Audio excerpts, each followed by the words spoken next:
सोना बहुत स्वार्थी और खर्चीली औरत थी। उसके शौक बहुत हाई फाई थे। दूसरों के आगे दिखावा करना उसका शौक था। एक दिन वो अपनी दोस्त से फोन पर बात कर रही थी। अरे नीतू, क्या तुम अभी तक नए वाले मॉल नहीं गई? अरे बहुत अच्छी कलेक्शन है उसकी। अभी मॉल को खुले 1 ही हफ्ता हुआ है और मैं तो 2 चक्कर लगा आई हूँ उसके। अभी सोना बात करके फोन रखती ही है कि तभी उसका पति सोहन आता है और वो गुस्से से अपनी पत्नी को बोलता है। सोना, क्या तुमने बिजली का बिल देखा है? कितना ज्यादा है? तुम क्यों इतनी बिजली खर्च करती हो? अभी दिन का वक्त है और पूरे घर की लाइट्स और एसी चल रहे हैं। जब तुम यहाँ बैठी हो तो तुम्हारे कमरे के एसी और लाइट्स क्यों चल रही है? तुम्हें पता है कि अभी मेरा बिजनेस भी इतना अच्छा नहीं चल रहा है। कैसे भरूं मैं इतने बड़े बड़े बिल?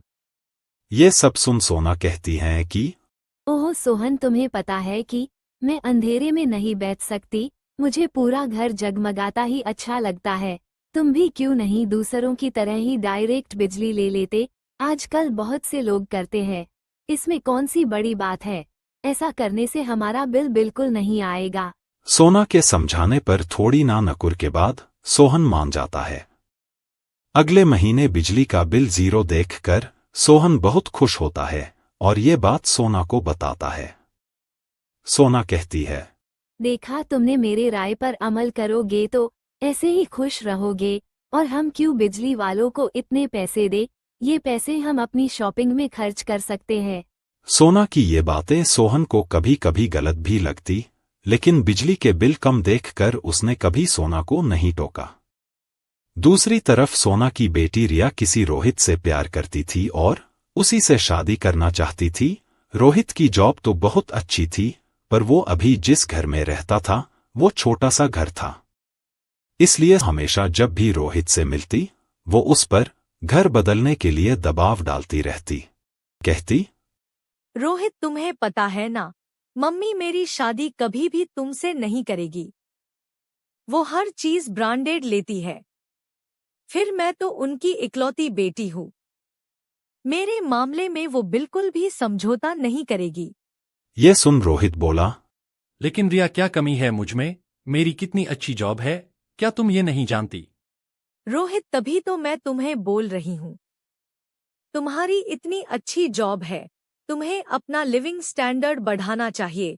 तुम हमें देखो, हम कैसे रहते हैं। पूरे एरिया में हमारा सबसे जगमगाता हुआ घर है। हम सिर्फ ब्रांडेड कपड़े ही पहनते हैं। मेरी मानो तो तुम हमारे एरिया में ही घर ले लो। अगर हम एक ही एरिया में रहेंगे तो हमारी मम्मियों के बीच बातचीत होगी और तुम्हारे उस एरिया में रहने से मेरी मम्मी को भी लगेगा कि तुम भी हमारी तरह अमीर हो। उसके बाद हम दोनों मौका देखकर अपनी शादी की बात कर लेंगे। रोहित को ये बात ठीक लगी। उसने उसी एरिया में रिया के पास वाला घर ही ले लिया ताकि उनकी मम्मियों की जान पहचान जल्दी हो जाए। एक दिन रोहित ने अपनी माँ से कहा, माँ, हमें यहाँ आए 1 महीना हो गया है। आप थोड़ा यहाँ के लोगों से मेलजोल रखो, इससे आपका दिल भी लगा रहेगा। आप ऐसा करो, कल पास वाले घर चली जाना। रोहित की माँ को भी ये बात ठीक लगी। अगले ही दिन वो सोना के घर पहुंच गई। सोना ने उसकी बहुत आवभगत की, लेकिन फिर वो अपनी आदत पर आ गई और अपने गुणगान करने लगी। वो रोहित की माँ से बोली, संध्या जी, हमारे घर में तो किसी को भी कम लाइट में बैठने की आदत की नहीं है और मेरी बेटी तो और भी ज्यादा नाजुक मिजाज है। वो तो बिल्कुल गर्मी बर्दाश्त नहीं कर पाती और हर चीज उसे ब्रांडेड चाहिए। रोहित की माँ सोना की बातें सुन सुनकर थक गई और कोई बहाना बनाकर अपने घर वापस आ गई। फिर शाम को जब रोहित ने अपनी माँ से पूछा, माँ, आप पड़ोसियों के यहाँ गई थी, कैसे लगे वो लोग आपको? रोहित के ये पूछते ही उसकी माँ ने बोला, क्या रोहित, पता नहीं कैसे लोग हैं वो, इतनी बिजली जाया करते हैं। रात को तो छोड़ ही दो, दिन में उनकी बालकनी की भी लाइट्स जल रही होती है। भगवान बचाए ऐसे लोगों से। माँ तो माँ उनकी बेटी भी कम नहीं है, पूरे घर के एसी चला के रखती है। रिया की बुराई अपनी माँ के मुंह से सुनकर रोहित चुप हो जाता है। उसे लगता है अब कैसे वो अपनी माँ को रिया से शादी के लिए मनाएगा। फिर अगले दिन रिया और रोहित पार्क में मिलते हैं और रिया रोहित से कहती है, देखो रोहित, तुम कब अपनी मम्मी को मेरे घर मेरे रिश्ते के लिए भेजोगे? मेरी मम्मी अब मेरे लिए रिश्ते ढूंढ रही है। ये सुन रोहित बोला, क्या यार रिया, मैंने कल अपनी मम्मी को तुम्हारे घर भेजा था, लेकिन तुम्हारी मम्मी और तुमने उनके सामने कितना शो ऑफ किया। पहली बार वो तुम्हारे घर पर आई थी और तुमने अपनी कितनी गलत छवि बनाई है उनके मन में। अब कैसे लाऊं मैं अपनी मम्मी को तुम्हारे घर? ये सुन रिया को गुस्सा आ गया। वो बोली, अरे कैसा शो ऑफ, हम जैसे रहते हैं हम वैसा ही बताएंगे ना सबको। जब हम बिजली का बिल भर सकते हैं तो क्यों ना चलाए लाइट और एसी। हद है यार, अब हमें क्या और कितना बोलना है ये भी क्या दूसरे बताएंगे हमें। देखो रोहित, अगर तुम्हें मुझसे शादी करनी है तो तुम इसी हफ्ते अपनी माँ को मनाकर मेरे घर रिश्ते के लिए ले आना, वरना मुझे भूल जाना। गुस्से में कहकर रिया चली गई। अब रोहित थोड़ा परेशान रहने लगा। वो यही सोचता कैसे माँ को रिया के लिए बोलूं। माँ को तो जब मौका मिलता है वो सोना आंटी और रिया की बुराई करने लगती है। फिर एक दिन रोहित ने हिम्मत करके अपनी माँ से बात की। रोहित की बात सुनते ही रोहित की माँ भड़क गई और बोली, रोहित, पूरी दुनिया में तुम्हें यही परिवार मिला है रिश्ता जोड़ने के लिए। क्या तुम नहीं जानते वो लोग कितने खर्चीले हैं? तुम्हें बर्बाद कर देंगे वो। माँ तो माँ, बेटी भी बिल्कुल वैसी ही है। रोहित की माँ गुस्से में बोली। माँ को थोड़ा शांत करवाते हुए रोहित बोला, माँ, मैं रिया को कॉलेज टाइम से जानता हूं। वो बिल्कुल अपनी माँ जैसी नहीं है और शादी के बाद वो हमारे तौर तरीके सीख जाएगी। माँ, मैं शादी करूंगा तो सिर्फ रिया से, इसलिए आप कल के लिए तैयार रहना। कल हम उनके घर चलेंगे। अगले दिन रोहित की माँ बेमन से रोहित के साथ उनके घर गई। वहां उन्होंने शादी की बात पक्की की। सब बैठे थे कि तभी उनके घर पुलिस वाले के साथ एक बिजली अधिकारी भी आया। पुलिस को देखकर सब घबरा गए। तब रिया के पापा सोहन ने बोला, आप लोग यहां कैसे? पुलिस ने कहा, आप पर बिजली चोरी का इल्जाम है, इसलिए हम आपको गिरफ्तार करने आए हैं। ये सब सुन सोहन सोना से बोला, देख लिया तुमने अपने बड़े बड़े शौक पालने और दूसरों की नकल करने का नतीजा। पुलिस सोहन को ले गई। रोहित की माँ भी रोहित से बोली, शुक्र करो कि तुम ऐसे घर से रिश्ता जोड़ने से बच गए। रोहित भी इस बार अपनी माँ की बात मान गया और रिया से रिश्ता तोड़ दिया। इसलिए हमारी जितनी चादर हो हमें उतने पैर पसारने चाहिए। हमारी जितनी कमाई हो उतना ही खर्च करना चाहिए और कभी किसी के साथ बेईमानी नहीं करनी चाहिए। दोस्तों, अगर आपको कहानी अच्छी लगी हो तो इसे लाइक करें, शेयर करें और चैनल को सब्सक्राइब जरूर करें। धन्यवाद। आइए सुनते हैं अगली कहानी। एक बार की बात है। बादशाह अकबर के दरबार में सब जानते थे कि बीरबल बादशाह अकबर का सबसे पसंदीदा है। इस बात को लेकर दरबार में कुछ लोग बीरबल से जलते थे। एक बार मानसिंह, जो बादशाह अकबर के साले थे, इसी बात से बहुत परेशान थे। वह सोच रहे थे कि ऐसा वह क्या करें कि बादशाह अकबर उन्हें बीरबल से भी ज्यादा बुद्धिमान समझने लगे।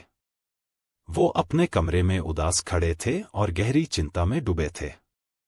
तभी मानसिंह की बहन वहां आई और मानसिंह वो परेशान देख पूछने लगी, क्या बात है भैया, आप बहुत परेशान दिख रहे हैं और ये कमरे का क्या हाल बना रखा है आपने?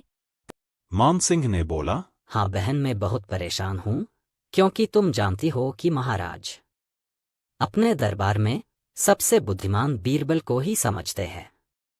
मुझे लगता है वहां मेरी कोई औकात नहीं है। तो ये बात है, आप परेशान ना हो, इस बारे में महाराज से मैं बात करती हूँ, मुझ पर भरोसा रखो। रानी ने कहा। एक दिन बादशाह अकबर और रानी अकेले बगीचे में थे। रानी कुछ उदास थी। अकबर ने उनकी उदासी की वजह पूछी। रानी ने पहले कुछ बोलने से मना कर दिया। महाराज ने दोबारा पूछा तो रानी ने कहा, महाराज, आपके दरबार में एक से एक बुद्धिमान और चतुर लोग उपस्थित हैं, फिर भी आपका प्रिय केवल बीरबल ही क्यों है? आपके दरबार में मेरा भाई मानसिंह भी तो है, जिनसे आप सलाह मशवरा ले सकते हैं। बादशाह ने बोला, मुझे मानसिंह की समझदारी पर कोई शक नहीं है, तभी तो वह दरबार में है। लेकिन फिर भी तुम्हें यकीन नहीं है तो मैं कल ही मानसिंह को एक मौका देता हूं। वो बीरबल की परीक्षा ले ले, अगर उसमें बीरबल फेल हो गया तो मैं उसे तभी राज्य से निकालकर बीरबल की जगह मानसिंह को दे दूंगा। परीक्षा के बाद आपको भी मालूम हो जाएगा कि मैं बीरबल को क्यों पसंद करता हूं। अगले दिन बादशाह अकबर ने बीरबल और मानसिंह को बुलाया। बीरबल ने आकर अकबर को सलाम किया और पूछा, आपने मुझे याद किया जहांपनाह?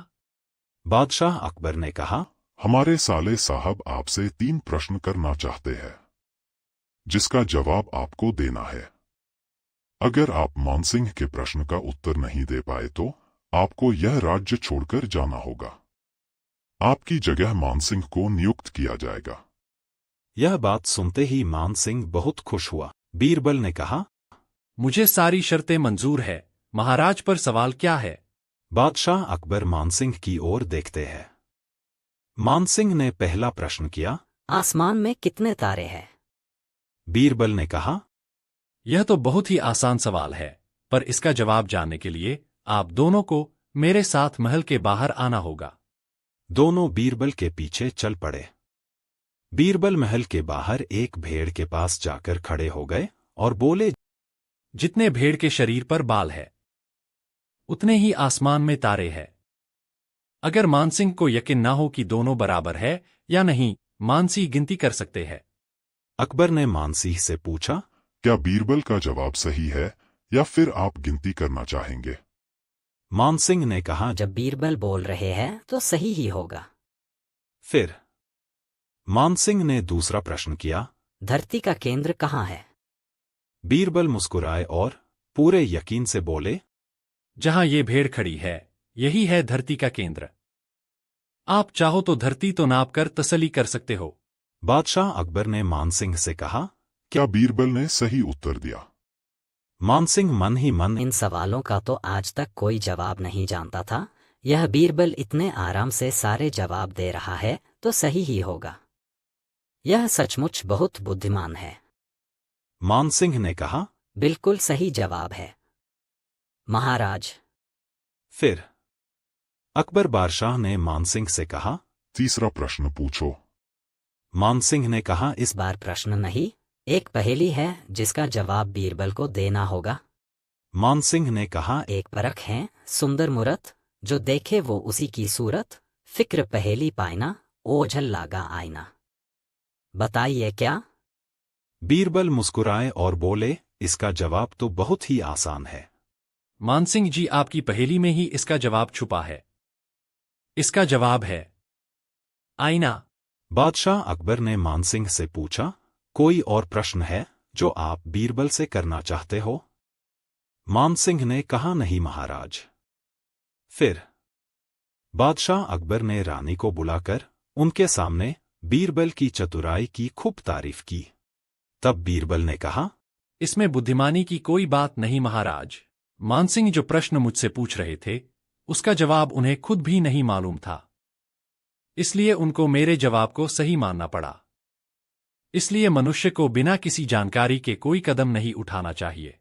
दोस्तों, आपको कहानी कैसी लगी कमेंट करके जरूर बताएं। अगर आपको कहानी अच्छी लगी हो तो इसे लाइक करें, शेयर करें और चैनल को सब्सक्राइब जरूर करें। धन्यवाद। आइए सुनते हैं अगली कहानी। एक राजा के दरबार में एक बुद्धिमान मंत्री था, जिसके पास हर समस्या का हल था। राजा अपने इस मंत्री से बिना पूछे कोई भी बड़ा फैसला नहीं लेता था। मंत्री भी राजा को कभी निराश नहीं करता था।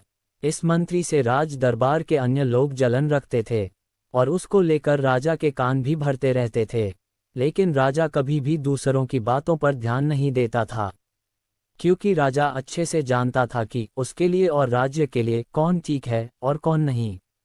एक दिन की बात है, राजदरबार में राजा ने अपने इस मंत्री से कहा, तुम इतने बुद्धिमान हो कि हर सवाल का जवाब तुम्हें पता होता है, लेकिन तुम्हारा बेटा तो बेहद मूर्ख है। क्या तुमने उसे कुछ नहीं सिखाया? तुम्हारे बेटे में तो तुम्हारा एक भी गुण नहीं है। लगता है वो तुम्हारा असली नहीं गोद लिया हुआ बेटा है। राजा की ये बात मंत्री को अच्छी नहीं लगी और मंत्री ने राजा से पूछा, महाराज, आप ऐसा क्यों बोल रहे हैं? आखिर आपको ऐसा क्यों लगता है कि मेरा बेटा मूर्ख है? राजा ने कहा, मैं रोज सुबह जब जनता से मिलने के लिए जाता हूँ तो वहां पर तुम्हारा बेटा भी होता है और मैं रोज तुम्हारे बेटे से ये पूछता हूँ कि सोना और चांदी में से कौन सी चीज सबसे ज्यादा कीमती है। तुम्हारा बेटा हर बार चांदी ही कहता है। राजा की ये बात सुनकर दरबार में मौजूद सब लोग मंत्री पर हंसने लगे और मंत्री को बहुत बुरा लगा, लेकिन वो कह भी क्या सकता था। उसे लगा इसने सालों से मेहनत से कमाई मेरी इज्जत को मेरे बेटे ने पल भर में ही खराब कर दिया। ये सोचकर मंत्री बिना कुछ कहे अपने घर वापस आ गया और घर आते ही मंत्री ने अपनी बीवी से अपने बेटे के बारे में पूछा तो बीवी ने कहा कि वो दोस्तों के साथ खेलने गया है, कुछ ही देर में आता होगा। मंत्री को मन ही मन बहुत गुस्सा आ रहा था कि ज्यादा खेलने की जगह यही ध्यान बेटे ने अपनी पढ़ाई में दिया होता तो आज मेरी इतनी बेइज्जती ना होती। बेटे के घर आते ही मंत्री ने अपने बेटे से पूछा, सोने और चांदी में क्या मूल्यवान है? बेटे ने फौरन जवाब देते हुए कहा, पिताजी, सोना। मंत्री ने बेटे से कहा, तुम्हें जब पता है कि सोना कीमती धातु है तो तुम क्यों राजा को गलत जवाब देते हो और चांदी को कीमती धातु कहते हो? मंत्री गुस्से में बोला। ये सुनकर बेटे ने कहा, पिताजी, राजा रोज सुबह बाजार में आकर प्रजा से मिलते हैं और रोज मुझे बुलाकर मेरे सामने 2 सिक्के रखते हैं, जिनमें से एक चांदी का होता है और एक सोने का। सिक्का रखकर राजा मेरे से पूछते हैं कि जो इन दोनों में से अधिक कीमती चीज है वो तुम ले जाओ और मैं चांदी का सिक्का उठा लेता हूँ। ये देखकर राजा हंसते हैं और चले जाते हैं। मंत्री ने अपने बेटे से पूछा, तो तुम क्यों रोज चांदी का सिक्का उठा लेते हो? अब पूरा दरबार मेरा कितना मजाक उड़ा रहा है। मंत्री की बात सुन बेटा उन्हें अपने कमरे में ले गया और वहां पर उसने एक पेटी खोली। पेटी चांदी के सिक्कों से भरी हुई थी। इतनी सारी चांदी देखकर मंत्री हैरान हो गया। बेटे ने कहा, पिताजी, जो सिक्के राजा मुझे देते हैं ये सब वही हैं। जिस दिन मैंने राजा को सही उत्तर दे दिया, राजा मुझसे ये सवाल पूछना बंद कर देंगे और मुझे रोज एक सिक्का मिलना बंद हो जाएगा और ये खेल भी वहीं खत्म हो जाएगा। ऐसा होने से मेरा ही नुकसान होगा। बेटे की बातें सुनकर मंत्री बेटे की बुद्धिमत्ता का कायल हो गया। उसे यकीन हो गया कि उसका बेटा बिल्कुल उसी की तरह है। अगले दिन मंत्री ने अपने बेटे की चतुराई राजा को पूरे दरबार के सामने बताई और राजा मंत्री के बेटे की चालाकी से बेहद ही प्रभावित हुआ और दरबारियों के सर एक बार फिर नीचे झुक गए। इस कहानी से हमें ये सीख मिलती है कि हमें अपनी काबिलियत का दिखावा नहीं करना चाहिए। समय आने पर अपने आप ही सबको पता चल जाता है कि आप कितने काबिल हैं। दोस्तों, आपको कहानी कैसी लगी कमेंट करके ज़रूर बताएं। अगर कहानी अच्छी लगी हो तो इसे लाइक करें, शेयर करें और चैनल को सब्सक्राइब ज़रूर करें। धन्यवाद।